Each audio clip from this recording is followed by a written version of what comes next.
এই গুহার অধিবাসীরা, যাদের কথা আমরা প্রতি শুক্রবার পড়ে থাকি, এই মানুষগুলোর আশেপাশে কোনো নবী ছিল না, কোনো আলেম ছিল না, কোনো শায়েখ ছিল না, কোনো সাহাবী ছিল না। নিজেদের জন্য তারা নিজেরাই ছিলেন। আর তারা এমন এক এলাকায় বাস করতেন যেখানে সবাই মূর্তি পূজা করত। আর তারা একটি উপসংহারে পৌঁছেছেন, সৃষ্টিকর্তা শুধু একজন, আমরা এগুলোর উপাসনা করতে পারি না। লান্নাদউ মিন দুনিহি ইলাহান। আর এতটুকুর কারণেই আল্লাহ তাদেরকে হিদায়াত দিলেন। অন্য কোনো জ্ঞান না থাকা সত্ত্বেও, কোনো ওহী তাদের কাছে ছিল না। আল্লাহ তাদেরকে হিদায়াত দেওয়ার জন্য এতটুকুই যথেষ্ট ছিল। আর তিনি তাদেরকে এত বেশি হিদায়াত দান করলেন যে আজকের দিনে যারা বছরের পর বছর ধরে দ্বীনের জ্ঞান অর্জন করে, তারা এই যুবকদের কাহিনী অধ্যয়ন করে। কারণ এই যুবকরা আল্লাহর হিদায়াত পেয়েছিল, কারণ আল্লাহ তাদেরকে পথ দেখিয়েছিলেন।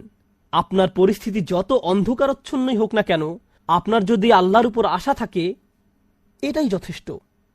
আসা আইয়াহদিয়ানি রব্বি লিআকরাবা মিন হাযা রাশাদা। এখন আসছে সর্বশেষ এবং এই বিবৃতির সবচেয়ে সুন্দর অংশ। সম্ভবত আল্লাহ আমাকে পথ দেখাবেন। পথ দেখাবেন কোথায়? কোন দিকে পথ প্রদর্শন করবেন? লিআকরাবা মিন হাযা রাশাদা। এর ভাষা এত বেশি গভীর অর্থবোধক, আমার পক্ষে খুতবায় তো আর ব্যাকরণ শেখানো সম্ভব নয়, কারণ আপনাদের মাথা ব্যথা শুরু করবে। চেষ্টা করব বিষয়টাকে যত সহজে তুলে ধরা যায়। আরবি ভাষাতে কখনো বলেন ওই যে ওই দিকে, আবার কখনো বলেন সমস্ত পথ ধরে ওইখানে। যখন বলেন সমস্ত পথ ধরে ওইখানে, অর্থাৎ আর গন্তব্য পর্যন্ত পথ দেখিয়ে যাব। আর যদি বলেন ওই যে ওইদিকে, এর মানে হলো প্রথমে এখানে, তারপর ওখানে, তারপর ওখানে। কিন্তু যদি বলি সমস্ত পথ ধরে ওইখানে, এর মানে ওইখানেই আপনাকে যেতে হবে, এরপর আর কোথাও আপনাকে যেতে হবে না। যখন লাম ব্যবহার করা হয়, আসা আইয়াহদিয়ানি রব্বি লি আকরাবা, এই লাম ইঙ্গিত করে এটা হলো আল মুনতাহা। এর চেয়ে উচ্চতর আর কিছু চাওয়ার নেই এই দুনিয়ায়। এটা যদি পেয়ে যাও, শ্রেষ্ঠ আর কিছু পাওয়ার নেই। যদি ইলা শব্দটি ব্যবহার করা হতো, অর্থ হতো তোমাকে প্রথমে ওইখানে যেতে হবে, তারপর অন্য কিছুর উদ্দেশ্যে। সুতরাং এই আয়াতে আমি আপনি এমন কিছু প্রার্থনা করছি, এমন কিছু চাচ্ছি যার চেয়ে উত্তম আর কিছু নেই। এটাই চূড়ান্ত সমাপ্তি। এখন সেই চূড়ান্ত সমাপ্তিটি কি? লিআকরাবা মিন হাযা, এটার চেয়ে নিকটবর্তী। আমি আশা করছি আল্লাহ আমাকে পথ দেখাবেন এটার চেয়ে চূড়ান্ত সমাপ্তির আরো নিকটে। এটা বলতে কি বোঝানো হয়েছে? এখন আমি যে অবস্থায় আছি, চলুন বোঝার চেষ্টা করি এখানে আসলে কি বোঝানো হচ্ছে।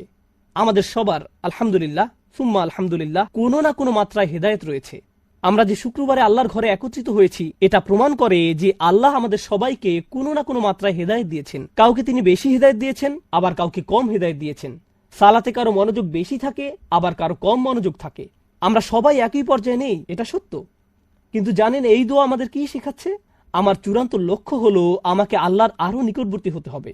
আমি এখানে এজন্য আসিনি যে নিজেকে অন্য একজনের সাথে তুলনা করব। আমি এখানে এসেছি শুধু নিজের আজকের অবস্থানের সাথে নিজেকে তুলনা করতে। আমি যদি শুধু নিজের এখনকার অবস্থা উন্নতির জন্য কাজ করে যেতে পারি, এটাই আল্লাহর সামনে চূড়ান্ত সফলতা। এর চেয়ে চূড়ান্ত কোনো সফলতা নেই। আপনি কোনোদিন নিখুঁত হবেন না, আমিও কোনোদিন নিখুঁত হতে পারবো না। আমরা যা করতে পারি তা হলো আরেকটু ভালো হওয়া, এরপর আরেকটু ভালো, এরপর আরেকটু ভালো।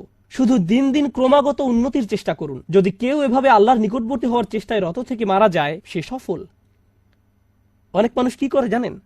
তারা অন্যদের সাথে নিজের তুলনা করে। আহা, সে তো পুরো কুরআন মুখস্থ করে ফেলেছে, দেখো কি সুন্দর তার তেলাওয়াত, সে প্রতিদিন মসজিদে যায়, আজানের পূর্বে এসে উপস্থিত হয়, সে যে আল্লাহর কত ইবাদত করে, সে কত বেশি জানে, সে আরবি জানে, তাফসির জানে, এটা জানে, ওটা জানে। তারা মুসলিম হিসেবে আমার চেয়ে কত উত্তম পোশাক পরে। নিজেকে অন্যের সাথে তুলনা করবেন না। আল্লাহ আপনার কাছে এটা চান না। আল্লাহ আপনাকে অন্যের পাশে রেখে তুলনা করবেন না। তিনি তো আপনাকে এমনকি দুনিয়াতে অন্যের সাথে তুলনা করতে চান না। আর আখিরাতের কথা বাদই দিলাম। ওয়ালা তাতামান্নাউ মা ফাদ্দালাল্লাহু বিহি বা'দুকুম আলা বা'দ। অন্য মানুষদেরকে যা দেওয়া হয়েছে তার আকাঙ্ক্ষা করো না, নিজের প্রতি এমন অন্যায় করো না। তাহলে আমরা কি শিখছি? উদাহরণস্বরূপ আমরা শিখছি, আপনি আজকে কোরআন তেলাওয়াত শেখা শুরু করলেন, আপনার বয়স হয়ে গেছে ৩৫ বছর যাবত বইটা খুলেও দেখেননি। সিদ্ধান্ত নিলেন আজ থেকে কোরআন তেলাওয়াত করার। আপনি এমনকি বিসমিল্লাহও পড়তে পারছেন না। আরবি বা অক্ষরটি দেখতে কেমন সেটাও ভুলে গেছেন। আপনার বয়সের মানুষেরা বড়দের মতো করে পড়তে পারে, এখন আপনাকে বাচ্চাদের মতো শিখতে হচ্ছে। এতে কোনো সমস্যা নেই। আপনি যখন আলিফ পড়া শিখছেন, বা পড়া শিখছেন এবং আল্লাহর দিকে কিছুটা অগ্রসর হয়েছেন, এখন এই অবস্থায় যদি আপনার মৃত্যু হয়, আপনি হয়তো একজন হাফেজে কোরআনের চেয়ে উত্তম, যে সম্পূর্ণ কোরআন মুখস্থ করেছে, কিন্তু এর প্রতি কোনো কদর নেই। কে নিজেকে আরো উত্তম মানুষ হিসেবে গড়তে চায় জানা যাবে অন্তর থেকে, আর আল্লাহ সেটা জানেন। তাই আল্লাহর দিকে অগ্রসর হওয়ার ক্ষেত্রে এখন যে অবস্থায় আছেন তাকে ছোট করে দেখবেন না। মানুষ আপনাকে ছোট করে দেখতে পারে, কিন্তু আল্লাহ আপনার চেষ্টাকে ছোট করে দেখেন না। মনে হয় যেন আল্লাহর কাছ থেকে হিদায়ত পাওয়া অনেক কঠিন, আর আল্লাহ হিদায়তের দরজাকে বিস্তীর্ণ রূপে খোলা রেখেছেন। তিনি শুধু আমাদেরকে বলেছেন এই দোয়া করার জন্য, ইয়া আল্লাহ আমাকে পথ দেখান, লি আকরাবা মিন হাযা রাশাদান। রশাদান মানে সত্য পথের হিদায়ত। এই আয়াতের শেষ শব্দ রশাদান ইঙ্গিত করছে আপনি যে এই দোয়াটি করছেন তা প্রমাণ করে আপনি ইতোমধ্যে কিছুটা হিদায়ত পেয়ে গেছেন। আপনার বলা উচিত নয় আমি পথভ্রষ্ট। এই আয়াত স্বীকার করে নিচ্ছে আল্লাহ যে আপনাকে দোয়া করার সামর্থ্য দিয়েছেন, এই সামর্থ্য নিজেই আল্লাহর পক্ষ থেকে আপনার জন্য একটা হেদায়েত। আল্লাহ আপনাকে আরো দিবেন, তিনি আরো দিবেন এবং তিনি আরো দিবেন।